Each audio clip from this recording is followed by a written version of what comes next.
Muy buenos días. Bienvenidos a La Cucaracha.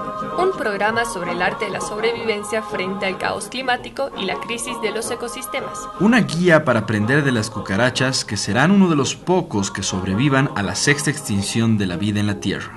Con ustedes estamos More, José y Pablo en un programa radial producido por el Observatorio Boliviano de Cambio Climático y Desarrollo. desarrollo entre comillas. y la Fundación Solón.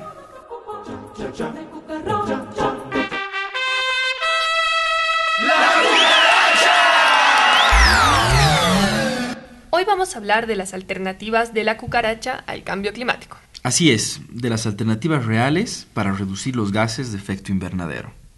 Como hemos visto en nuestro anterior programa, el Acuerdo Climático de París, que se firmará en diciembre, llevará a un incremento de la temperatura de más de 2 grados centígrados en el planeta. Será un verdadero crimen climático.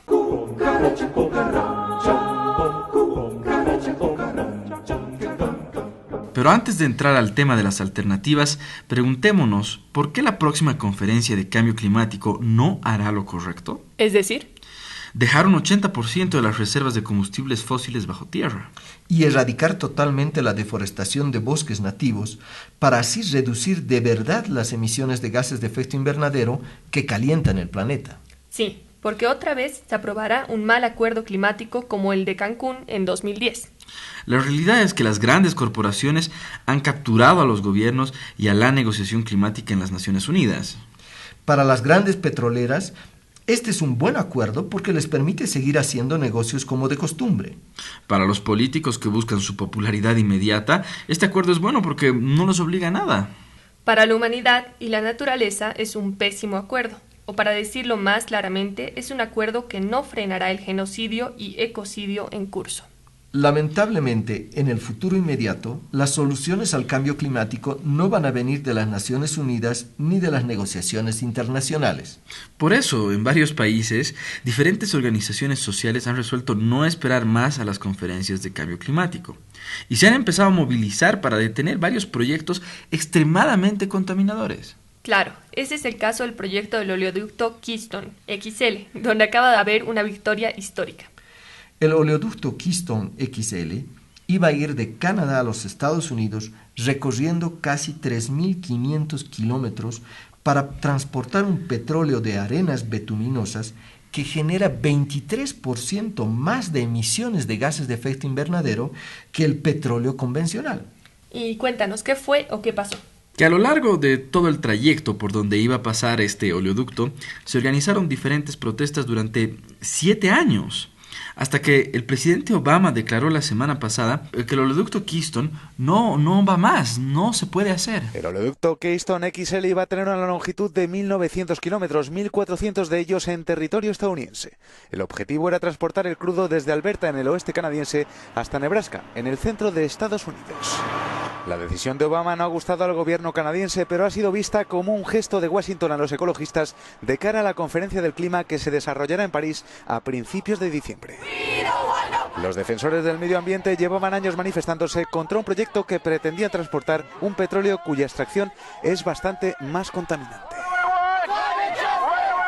Otro ejemplo de lucha contra las grandes empresas contaminadoras es la acción que realizaron 1.500 activistas en Alemania contra la mina de carbón más grande de ese país.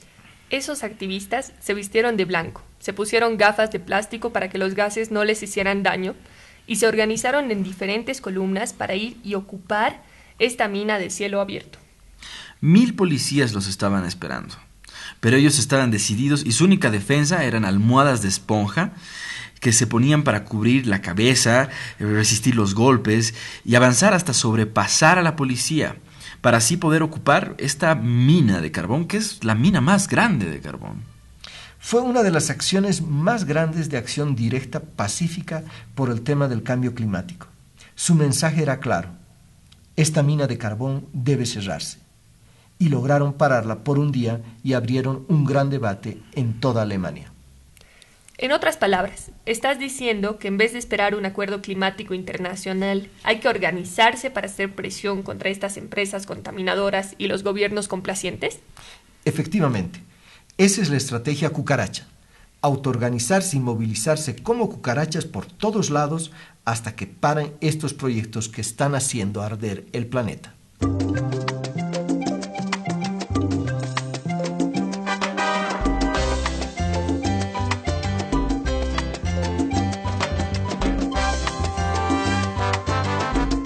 Estamos presentando La Cucaracha, un programa del Observatorio Boliviano de Cambio Climático y Desarrollo, entre comillas, y la Fundación Solón.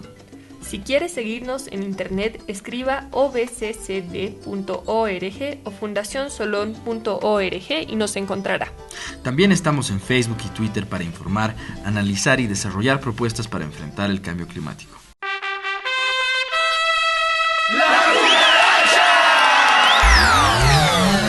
Volviendo al tema de las alternativas reales para hacer frente al cambio climático. ¿Qué hay que hacer además de organizarse y movilizarse en una estrategia cucaracha para frenar los proyectos más contaminadores? La acción pacífica directa tiene que acompañarse con cambios de actitud a todos los niveles. Con iniciativas concretas que a nivel local, municipal, urbano, rural, nacional y regional permitan reducir en los hechos las emisiones de gases de efecto invernadero. ¿Cuáles son esas iniciativas concretas? Empecemos por el transporte, que genera un 25% de las emisiones de gases de efecto invernadero en ciudades como La Paz. ¿Qué hay que hacer? Priorizar el transporte público por encima del transporte privado, unifamiliar y unipersonal. Medios de transporte público como el Puma Katari, el Sariri y el teleférico son una alternativa para reducir las emisiones, además de resolver el tema del congestionamiento vehicular. Si queremos enfrentar el cambio climático, tenemos que ir abandonando y limitando el transporte privado. Así nomás es la cruda realidad. El sueño de tener un auto por familia de hace un siglo atrás se ha convertido en una pesadilla. La producción de automóviles particulares consume una increíble cantidad de recursos naturales y de combustibles fósiles. Las bicicletas son también otra alternativa de transporte ecológico que complementa al transporte público. Un estudio de la Secretaría Municipal de Movilidad Urbana y Transporte de la Ciudad del Alto señala que 23% de los salteños ya usan bicicletas como medio de transporte. En muchos países del mundo, los gobiernos han desarrollado sistemas amigables para los ciclistas, desde la implementación de carriles especiales hasta el alquiler de bicicletas. Varios países y ciudades han puesto a disposición del público bicicletas en alquiler en determinados lugares, para que tú puedas retirarlas, usarlas y transportarte a otro punto donde las dejas para que otras personas las usen. Y no es muy caro alquilar una bicicleta, ¿no? No, en absoluto. Es más económico incluso que el transporte público. Claro, porque nuestras piernas se vuelven en el combustible. Lamentablemente, aún no se han inventado bicicletas para las cucarachas. Pero el día que lo hagan serán las más rápidas del mundo porque tendrán como un mínimo 3 pares de pedales.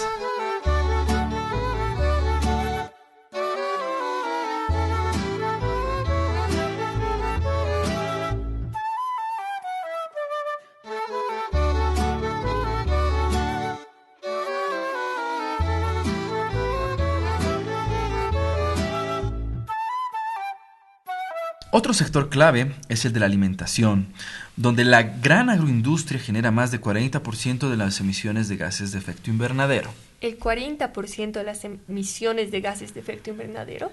Sí, y quizás más, porque a la deforestación que provoca el agronegocio hay que sumarle el consumo de combustibles fósiles en el transporte, almacenamiento, procesamiento, empaquetamiento y comercialización de alimentos en supermercados. Por eso en varias ciudades e incluso aquí en el Alto se están promoviendo los huertos urbanos. ¿Cómo funciona esto de los huertos urbanos? Para tener un ejemplo concreto podemos ver el caso de Valencia, en España, donde tras meses de una fuerte lucha contra el banco BBVA, que en su momento había expropiado los terrenos a una empresa inmobiliaria que había prometido áreas verdes, los vecinos se organizaron y tomaron 4.000 metros cuadrados para limpiarlos y establecer sus propios huertos urbanos. Así es, el banco se opuso a esta iniciativa, pero ante la férrea resistencia de los vecinos terminó por ceder. Y ahora, en estos terrenos, los vecinos siembran y cultivan de manera colectiva, distribuyéndose los productos de la cosecha. Tras el éxito de esta experiencia en este pequeño barrio de Valencia, el alcalde de la ciudad ha dado a conocer las propiedades municipales que podrían habilitarse para la realización de otros huertos urbanos.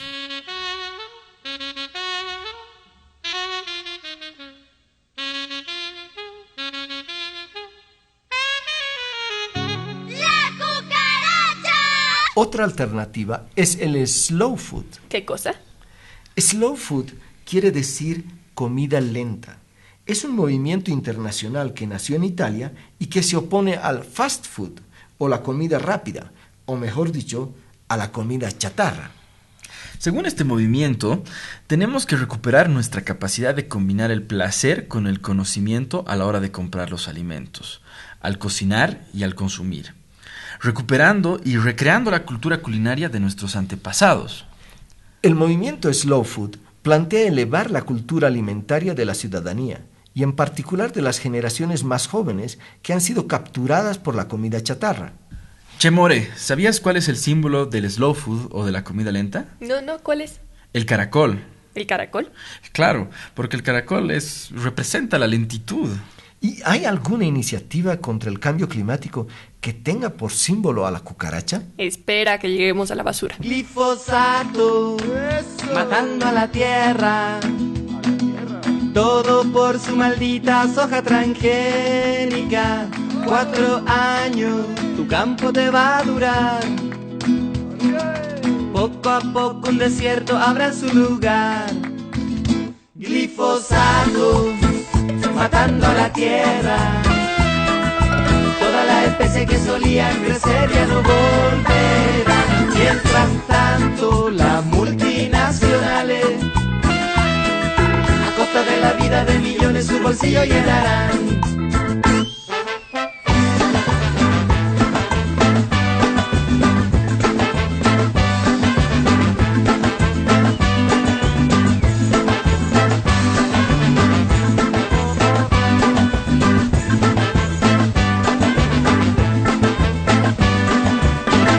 Glifosato, matando a la tierra. Todo por su maldita soja transgénica. 4 años, tu campo te va a durar. Poco a poco un desierto habrá en su lugar. Glifosato, matando a la tierra. Todas las especies que solían crecer ya no volverán. Mientras tanto, las multinacionales, a costa de la vida de millones, su bolsillo llenarán.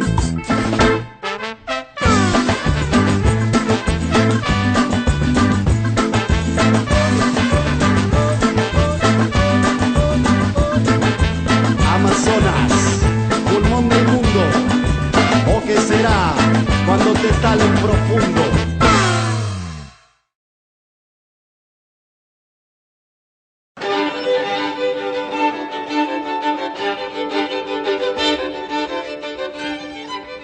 Está escuchando La Cucaracha.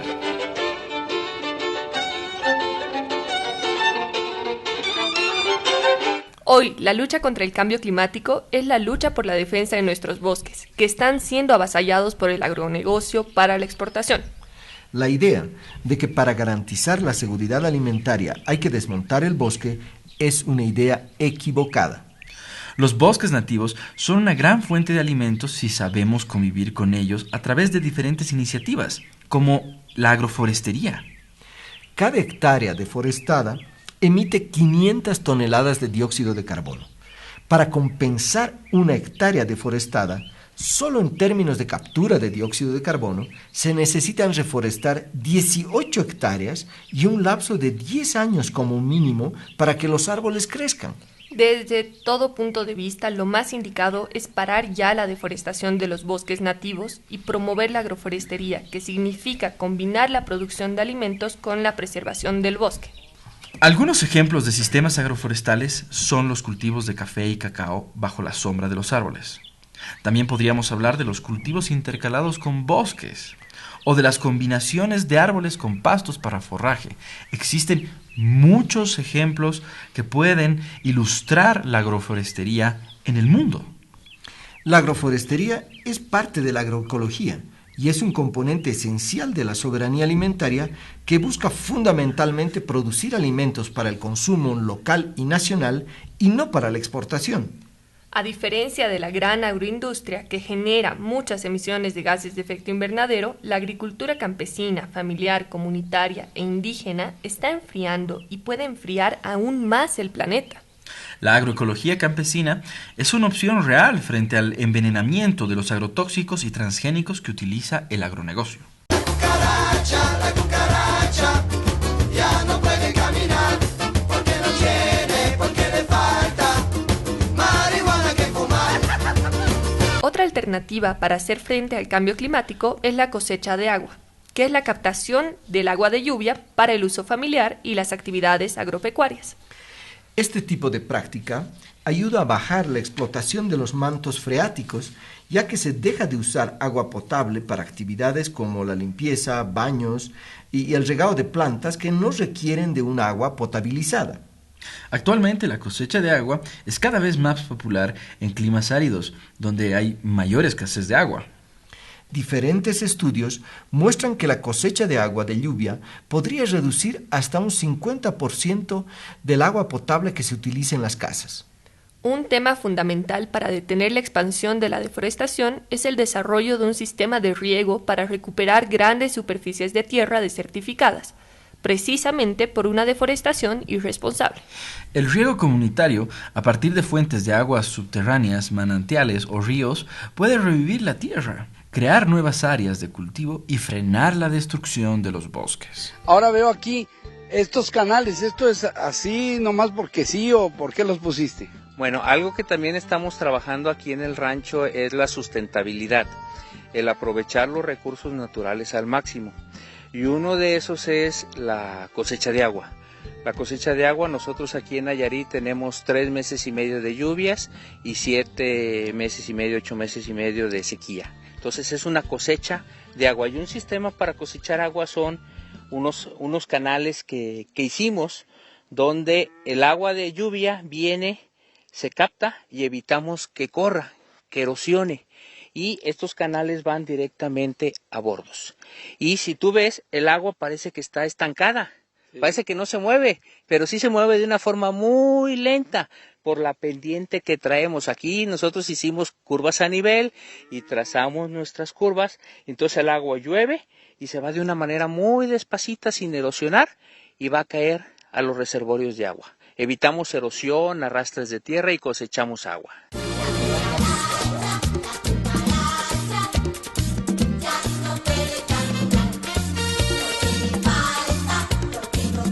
Está escuchando La Cucaracha. El reciclaje de la basura es otra opción necesaria para enfrentar el cambio climático, porque la basura genera gases de efecto invernadero y contamina el medio ambiente. Es necesario aprender de la madre tierra que no desecha nada y que aprovecha todo. El papel, los plásticos, el vidrio, los metales y los compuestos orgánicos, si son adecuadamente separados, pueden ser reciclados y reutilizados. Actualmente, los 7.000 millones de habitantes del planeta Tierra consumimos más que lo que el planeta puede generar en un año. Para restablecer el equilibrio es necesario bajar los niveles de consumo suntuario e innecesario, producir más productos durables y reciclar los desechos de todo tipo. En algunas ciudades ya se empiezan a promover en los apartamentos de los edificios el reciclado de los desechos orgánicos a través de procesos muy sencillos en los cuales cada familia, con un contenedor muchas veces de plástico y la ayuda de unos gusanos, recicla su basura orgánica generando un abono natural rico en nutrientes. Asimismo, la basura puede ser utilizada para producir energía eléctrica.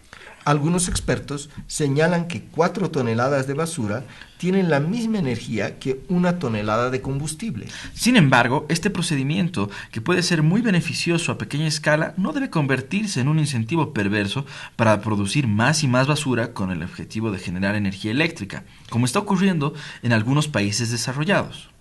Aquí tenemos un manual preparado por la cucaracha para reciclar basura orgánica y lo enviaremos gratuitamente a todo aquel que haga un like en nuestra página de Facebook, Observatorio Boliviano de Cambio Climático y Desarrollo. La cucaracha,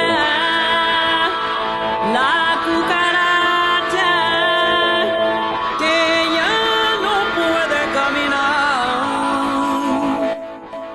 El otro sector clave para reducir emisiones de gases de efecto invernadero es el de la energía eléctrica.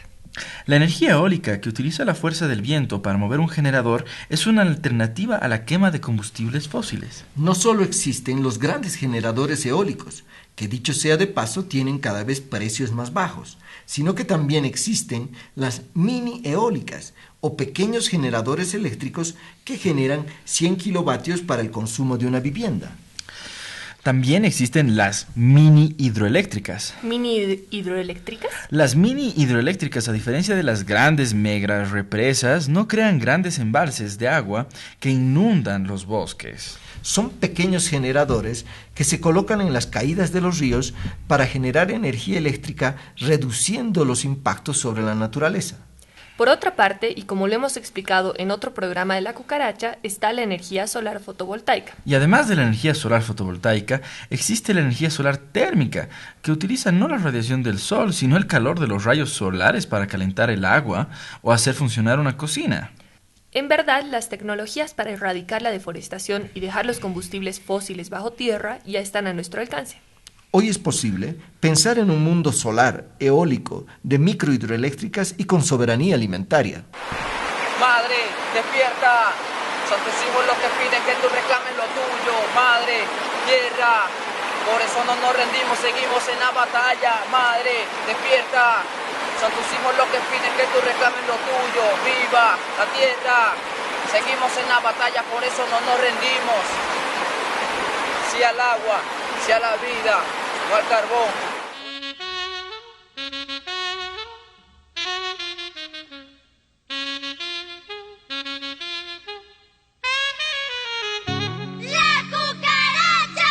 El tema de fondo no es solo qué clase de tecnología se utiliza, sino de quién la controla, cuál es su escala, su tamaño y a quién le sirve.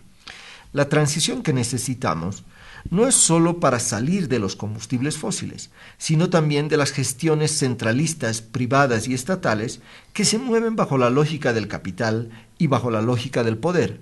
La energía solar por la que debemos apostar no es la de grandes plantaciones de paneles solares que desalojan a poblaciones indígenas y campesinas, sino por una energía solar familiar, comunitaria, cooperativa y municipal que empodera a la sociedad y que transforme al consumidor en productor de energía.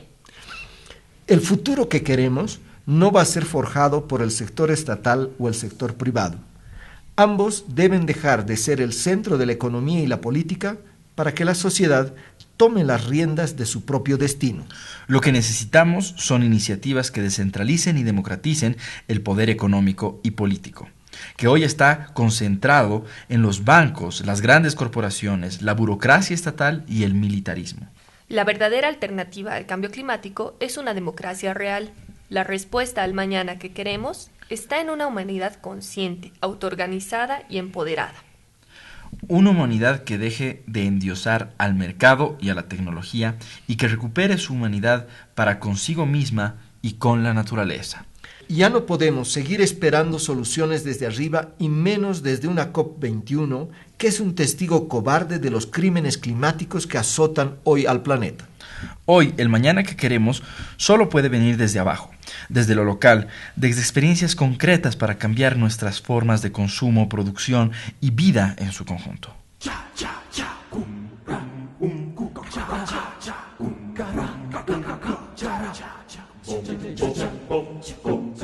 No deje de escucharnos todos los viernes a las 8:30 de la mañana por Radio Herbol. Síganos en Facebook, Twitter y las páginas web de obccd.org y fundacionsolón.org. Con ustedes estuvieron More, José y Pablo en La Cucaracha.